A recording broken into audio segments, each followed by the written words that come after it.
na parang ito mga pulis pinagluloko. I'm sorry, I have to walk out. Hindi ko kaya to.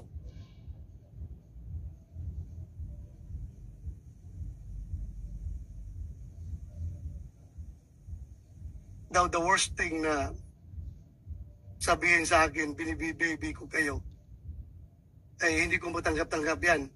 Record shows also, kapag nakita ko ng pulis ay totoo ang sinasabi, ay, by all means, dipinsahan ko rin yung pulis.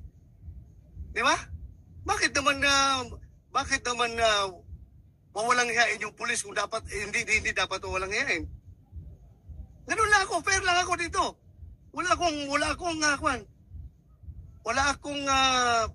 akong pinapaboran dito. The most insulting action is for that kasama mo dito, walk-outan ka. Kung kayo matinong pulis at kinakawawa, my God, I will offer my life to you.